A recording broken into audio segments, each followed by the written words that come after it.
광야의 하나님은 누구신가라는 제목으로 여러분과 은혜를 좀 나눠보도록 하겠습니다. 미국에요, 꼬마 시인이 있대요. 이 매티라고 하는 아이인데요. 한번 보여주시겠어요?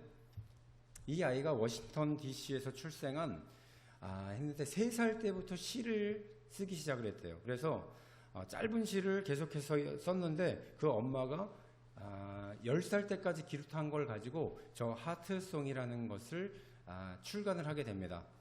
이 시집이 인기가 굉장히 높아져서 미국에 있는 뉴욕타임즈 베스트셀러 1위까지 기록을 했고요. 100만 부를 넘게 팔리게 됩니다.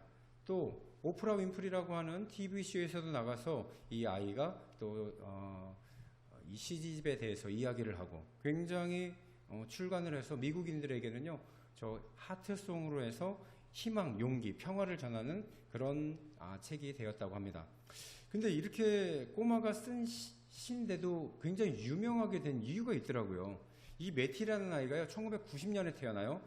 그리고 희귀병을 앓게 되는데 근육성 이영양증이라는 것을 알게 돼요. 이게 뭐냐면요, 근육이 점점 마비가 돼갖고 나중에는 심장 박동까지 이 운동을 못하게 돼서 마비돼서 죽는 병이에요. 제가 이전에 이 병을 걸린 사람을 만나봤는데 정말 대책이 없어요. 그래서 자기가 회사도 이제 그만두게 되고 또 이렇게 요양을 하면서 지낸다고 그러는데 저 아이가 그런 병에 걸린 거예요. 그래서 그동안 자기가 시집을 저렇게 하트송을 출간되었는데 그 다음에는요, 또 다른 시집을 계속해서 이렇게 냈다라고 합니다.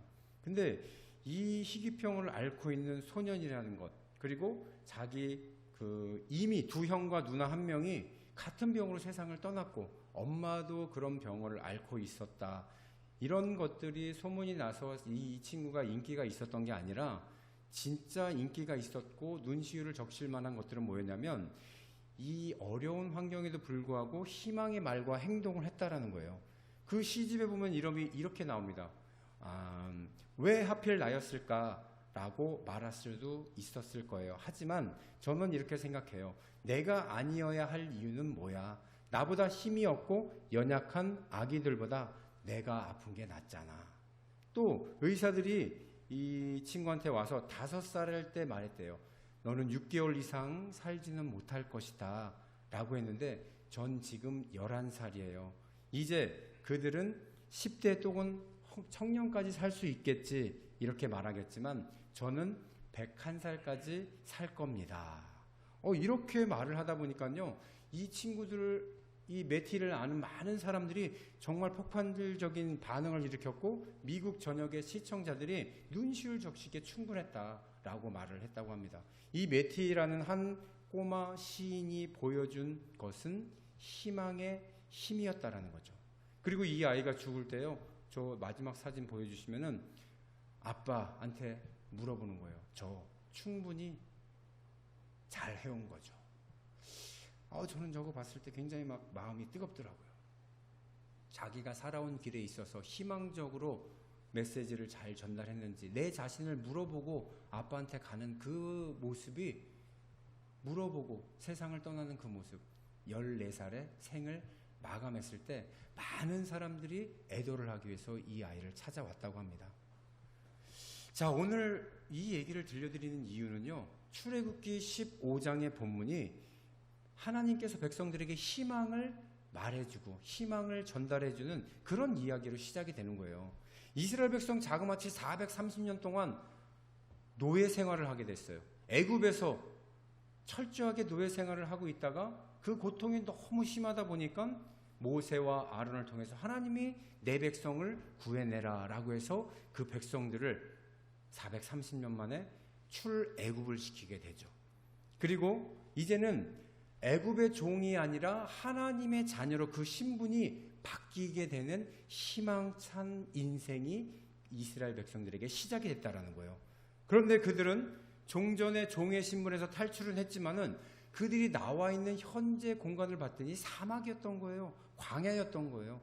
아무도 먹을 것을 챙겨주는 사람 없고 가야 될 길을 알려주는 사람도 없었고 또 뒤돌아보며 후회할 만한 충분한 여지가 있었던 그런 광야에 물조차도 없어서 힘들어했던 것이 오늘의 본문의 배경이에요. 근데 이게 한두 사람이 아니었죠. 장정만 60만 명이 애굽에서 빠져나왔는데 가족까지 합치게 되면 300만에서 350만이 되고 가축과 짐승들이 따라 나왔으니 어마어마한 숫자가 나그네 길로 나오게 된 겁니다. 근데 먹을 것이 없어요. 오늘은 본문이 뭐예요? 물이 없어서 이들이 하나님을 원망하는 장면이 오늘의 본문의 배경이었다라는 거예요. 그래서 이 나중에 알고 보면은요, 여러분들 아시겠지만 40년 동안 이 광야 생활을 하는데 처음 이렇게 시작하는 이 이스라엘 백성, 과연 이스라엘 백성에게 하나님은 어떤 분이신가? 그래서 광야의 하나님은 누구신가? 라는 제목으로 여러분과 은혜를 나눠보도록 하겠습니다. 첫 번째, 이 광야의 하나님은요, 인간의 우리의 필요를 채워주시는 분이다라는 겁니다. 우리가 먹고 사는 것을 분명히 알고 그 필요를 채워주시는 분이래요. 오늘 출애굽기 15장 22절 보면요, 모세가 홍해에서 이스라엘을 인도하며 그들이 나와서 수르광야로 들어가서 거기서 사흘길을 걸었으나 물을 얻지 못하고, 23절을 보면요, 도착한 곳이 어디냐, 마라에 이르렀더니 그곳 물이 써서 마시지 못했다고 합니다. 그 이름을 마라라 하였더라. 백성이 모세를 원망하기 시작합니다. 이르되 우리가 무엇을 마실까 하매, 너무나도 당연한 거죠. 사흘 동안 이들이 가지고 왔던 물을 다 먹고 이제는 없어요. 그러다 보니까 물을 먹으려고 딱 도착해서 마라라는 곳에 이뤘는데 물을 먹어보니 굉장히 쓴 거예요. 문헌에 찾아보면 쓴 것이 아니라 너무나도 짰대요. 짜다 못해 썼다라고 얘기를 합니다. 그것을 먹어본 이스라엘 백성들이 모세에게 가서 원망합니다. 야, 네가 너희들이 여기를 이끌어서 내가 여기서 물을 못 먹고 죽게 되었잖아. 우리가 무엇을 먹을까? 원망을 하기 시작했다라는 거예요. 그런데 바로 3일 전만 해도 이들의 분위기는 어땠습니까? 앞에 홍해가 막혀 있었는데 그 바다가 갈라지면서 자기를 따라왔던 애굽의 많은 군대들이 거기서 다 죽었단 말이에요. 그들이 350만 되는 사람들이 가축과 다 그 홍해 길을 건너서 나오게 되니까 그들은 하나님을 찬양했던, 바로 3일 전까지만 해도 하나님 주님만이 우리의 구원자이십니다, 하나님 만세했던 그 자들이 이제 물이 없다라는 이유로 하나님을 다시 원망하게 되는, 이것이 우리의 모습이라는 거예요. 너무나도 당연한 거죠. 오늘 먹었다고 내일 금식하고 그 다음날 금식하고 그렇게 살아갈 수 있습니까? 매일매일 먹어야 되는 의식주는 우리에게 날마다 필요한 것이라는 거죠. 그래서 우리 인생은요, 타고난 게 뭐냐면은 불평불만이 타고났다라는 거예요. 중국에 철학자가 있죠. 순자는요, 성악설을 얘기해갖고 인간은 누구나 악하다라고 얘기를 했어요.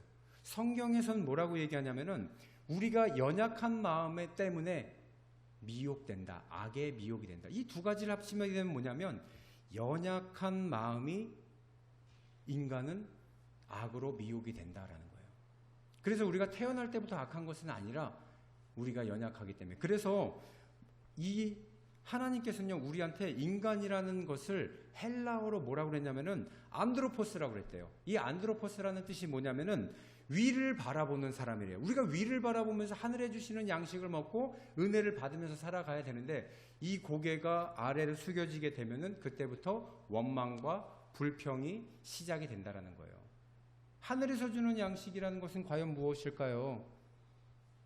그래서 25절에 보면은요, 이렇게 원망, 불평이 시작된 이스라엘 백성들에게 이렇게 하나님께 기도를 합니다.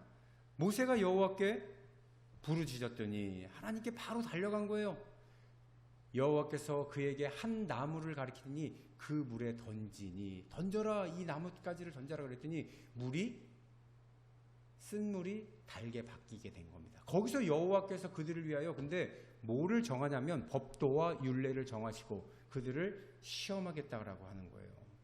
하나님은 인간의 기본적인 욕구를 알고 있어요. 메슬로우라는 사람이 인간의 5가지 욕구를 가지고 살고 있는데, 그 욕구가 충족이 되지 않으면 인간은 도태될 수밖에 없고 인간은 욕심의 동물이 될 수밖에 없다, 이렇게 얘기를 했습니다. 그런데 하나님께서는 그것을 너무나도 우리가 잘 알고 계신다는 거예요. 먹고 입고 마시는 거. 여러분 보세요. 40년이 지나도록 신발이 헤어지지 않았기 때문에 우리가 의에 대해서는, 의식주 중에 의는 해결이 됐단 말이에요. 옷도 헤어지지 않았어요. 그 다음에 주는 뭐예요? 집주자를 써서, 집은 앞으로 가나안 땅으로가 너희 집이 될 것이다. 여기는 너희 집이 아니야. 하나의 경로야. 그래서 천막 지으면서 살게 되었었잖아요. 그 해결이 된 거예요. 근데 식이라는 것은 매일같이 농사를 짓거나 아니면 동물을 잡아야 되는데 먹을 게 없으면은 이게 해결이 안 되는 것. 이것 때문에 지금 불평하고 있다라는 거예요. 당장 먹을 물 때문에 힘들었다라는 거예요. 하지만 그 물을 주시면서 뭐라고 얘기하시냐면은 모든 규례를 지켜라. 이것이 시험이에요. 그렇게 되면 어떻게 되냐면은요, 모든 질병에서 걸리지 않는다고 얘기해요. 26절 보면 이렇게 나옵니다. 이르시되 너희가 너희 하나님 나 여호와의 말을 듣고 뭐라 그래요? 순종하면은, 순종하고 내가 보기에 의를 행하여 내 계명에 귀를 기울이며, 내가 말하는 것에 듣기만 하면 된다라는 거예요. 그게 규례라고 하는 것입니다. 규례를 지키면 내가 애굽 사람에게 내린 모든 질병, 출애굽 때 10가지의 재앙을 내렸죠. 애굽에게. 그 질병을요 하나도 너희한테 내리지 않겠다라고 약속을 하신 거예요. 왜? 나는 너희를 치료하는 여호와이니라. 너희들이 병이 걸렸어도 나는 치료하는 여호와 하나님이다. 뭐만 지켜라? 율법과 규례를 지켜라. 이것이 하나님이 원하는 것이었어요. 시험이었던 거예요. 여러분 오징어 게임 잘 알죠? 오징어 게임 딱 사람들 모으면서 하는 얘기가 뭐예요?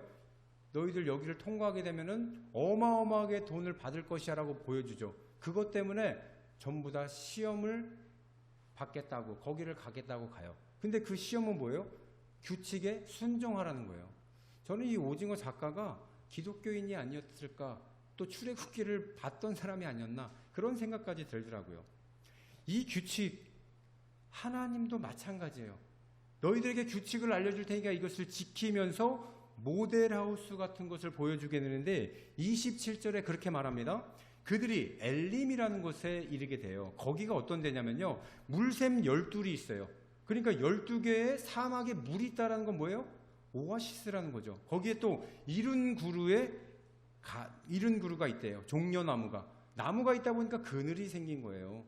울창한 숲이 있는 곳에 물이 12샘이 있다 보니까 이 12지파가 각 지파 하나씩만 들어가서 한 샘물에서 목욕하고 물을 먹고 살게 돼도 충분한 거죠. 이런 곳으로 너희를 인도할 것이다. 마치 모델하우스처럼 하나님께서 이스라엘 백성들에게 내 말에 순종하면 이런 곳으로 보내줄 거야 라고 보여준 거예요. 그렇지만 이들이 뭐예요? 이곳을 떠나게 되자 바로 그들의 전공이 나오죠. 원망과 불평. 이것이 그들의 전공이자 부전공이었다라는 거예요. 조금만 수틀리면요 바로 자기의 본성이 드러나는 것. 이것이 원래 우리가 가진 사람의 몫이라는 거예요.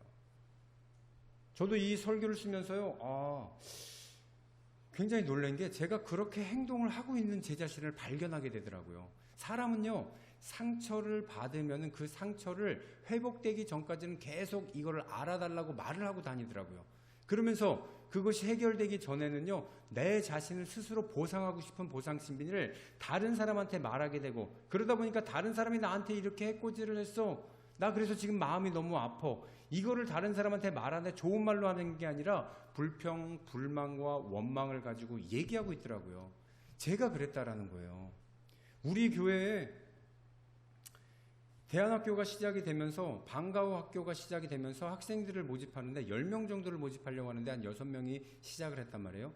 근데 한 4명 정도를 모으기 위해서 이전에 다녔던 교회에 친하신 분들을 이쪽으로 올 수 있도록 소개를 했어요. 그래서 그들이 흔쾌히 너무 좋다라고 오리엔테이션까지 듣고 좋아했는데 나중에 마음이 바뀌어서 저한테 그러는 거예요.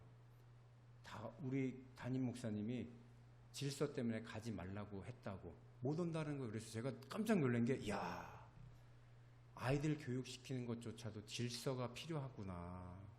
저는 굉장히 놀랐어요. 저는 순수한 목적으로 얘기를 해서 그들이 저렴한 비용에 또 강남에서 대치동에서 오시는데 그런 분한테 공부를 배우고 또 잘하고 있으니까 얼마나 좋을까, 이 생각으로만 했는데 왜 우리 교인을 거기에 데려가려고 해? 이런 마음을 가지고 저를 바라보니까 제가 상처를 받은 거예요. 그거를 다른 데 가서 제가 막 얘기를 하고 있더라고요. 이게 뭐예요? 고개를 하늘로 들질 않고 안드로포스 인간이 아니라 반대의 인간으로 사람들 얼굴 보면서 살아왔다라는 거예요. 그 자리에서 제가 회개를 하게 되더라고요. 사모도 역시 그러지 말라고 저한테 얘기를 하면서 그러면서 회개가 되는데 그 후폭풍이 막 장난이 아닌 거예요. 그래서 제가 이것을 딱 끊고 회개하고 났더니 하나님께서 어떤 마음을 주시냐면요, 그 지난주에 한 6명의 아이들이 오는 걸 보면서 내가 너에게 많은 아이들을 보내줄 테니까 이 아이들을 잘 섬겨서 이 아이들의 수치 돼줬으면 좋겠다. 그래서 제가 금요일날 목장 모임할 때 여러분들한테 선포했지 않습니까? 우리 정말 오는 아이들 믿음으로 잘 양육시켜서 이들 정말 세상에 나갔을 때 이 다음 세대들 훌륭한 인재를 좀 키워봤으면 좋겠다. 그러기 위해서 그들이 이곳에 오면은 우리는 그들을 잘 이끌어주는 숯이 돼야 된다. 노릇노릇 잘 익어가는 그 삼겹살 구울 때 그런 불이 우리의 뜨거운 불과 기도가 있어야 그들이 믿음의 다음 세대들이 될 수 있다.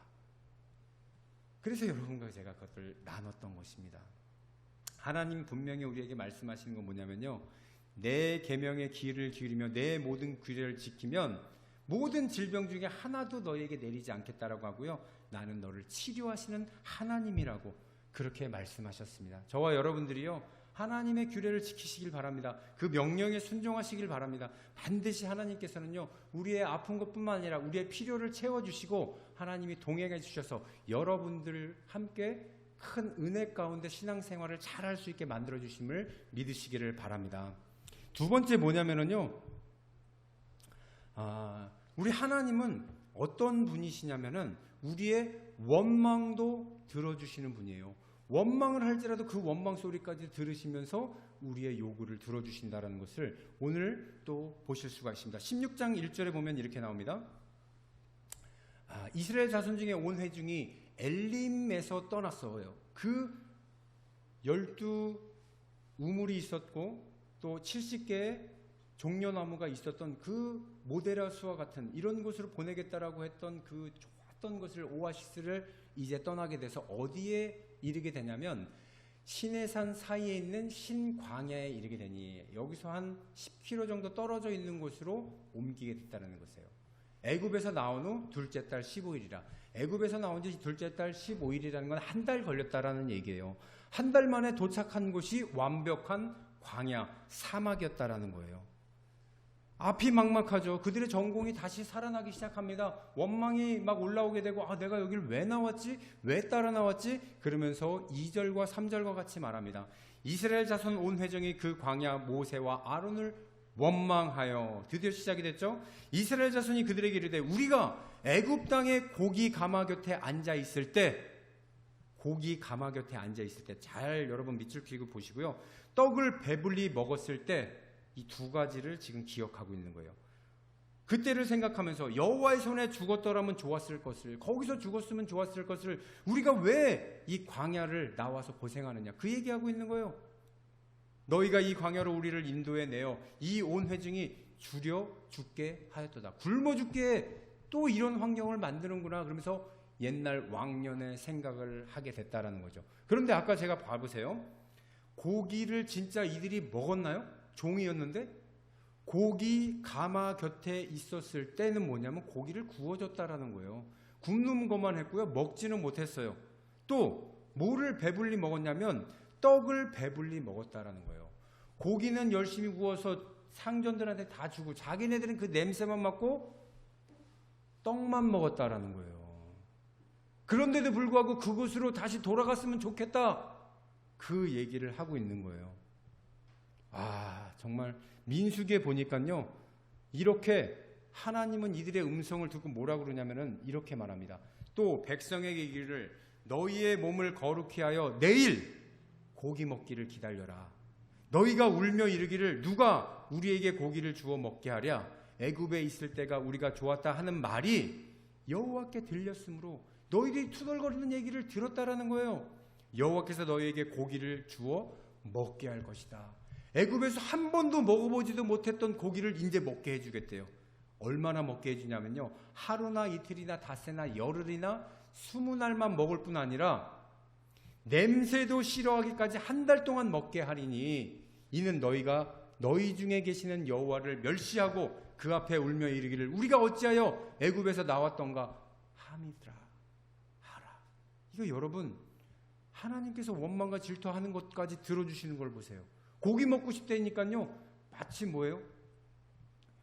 우리가 한 번도 슈퍼카 한 번도 타보지도 못하고 서울에 있는 타워팰리스 한 번도 살아보지도 못하고 그냥 옆에 지나가다가 저기에 살았으면 좋았을 텐데 이 원망을 하는데, 야, 내가 들어줄게. 거기 살고 싶어? 하루 이틀만 사는 게 아니라 늙어 죽을 때까지 살게 해줄게. 그 차 타고 싶어? 기름이 안 나올 때까지 타게 해줄게. 이거랑 지금 똑같은 거예요.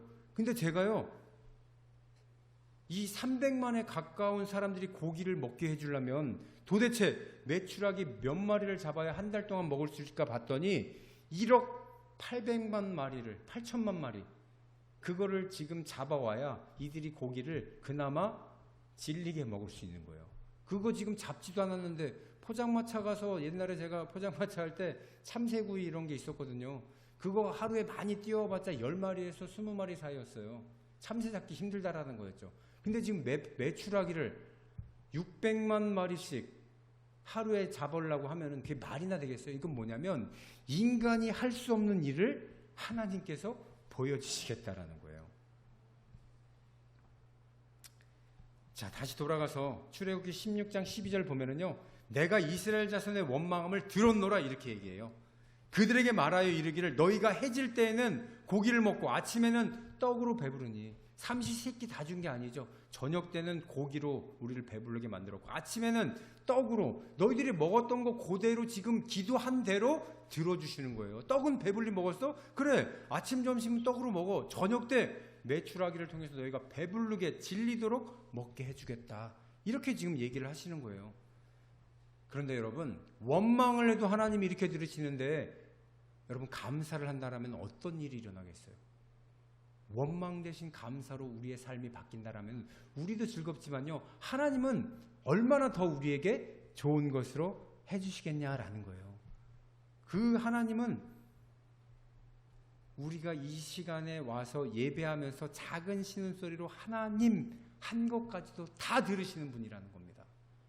그래서요, 여러분, 기도라는 것이요, 특별한 어떤 미사옥을 가지고 하는 것이 아니라 내가 하나님 전에 나왔으면 하나님의 율법을 따르게 된 것이고요. 그 율법 가운데 하나님 앞에 작은 소리로나마 하나님 오랜만이에요. 하나님, 우리 가족 너무 힘들어요. 하나님, 나 지금 너무 아픈 데가 있어요. 이렇게 말하는 것, 그리고 구체적으로 말하시면 돼요. 고기 먹고 싶어요. 빨리 낳고 싶어요. 일이 잘 됐으면 좋겠어요. 우리 자녀들이 안 아팠으면 좋겠어요. 시험을 잘 봤으면 좋겠어요. 취직이 됐으면 좋겠어요. 이렇게 눈 뜨고 말하더라도 하나님은요, 숨소리까지 다 들으시는 분이시라는 겁니다. 이렇게 한 번의 기도로 한 달 동안 고기를 먹게 하는데요, 이렇게 주시면서 하나님 원하시는 게 한 가지가 있어요. 4절 보도록 하겠습니다. 그때 여호와께서 모세에게 이르시되 보라, 내가 너희를 위하여 하늘에서 양식을 비같이 내리리니 백성이 나가서 일용할 것을 날마다 거둘 것이라. 이같이 하여 내가 내 율법을 준행하나 하지 않나 시험하리라. 이거 뭐냐면 요즘은 택배가 있어갖고요, 제가 어저께 아침에 시켰더니 밤에 도착해갖고 그 시리얼하고 뭐 우유를, 또 우리 딸이 서울에 있는데 그걸 다 받아 먹더라고요. 요즘은 그 택배처럼 하나님이 지금 어떻게 해요? 하늘에서 막 내려주시는 거예요. 그러면 우리는 뭐를 하면 되냐면 밖에 나가서 주우면 되는 거예요. 비같이 내리리니 일용할 것, 하루에 쓸 만큼만 채우라는 거예요. 하루에 쓸 거 이상을 가져가게 되면 어떻게 됩니까? 냄새나서 썩어서 그 다음날은 못 먹게 하셨어요.